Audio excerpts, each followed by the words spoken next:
सहजयामो आदिवासी जंगल रखवाला रे।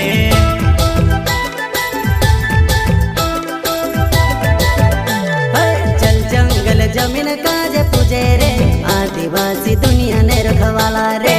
बाप देव खतरी काज पूजे रे आदिवासी सबसे निराला रे।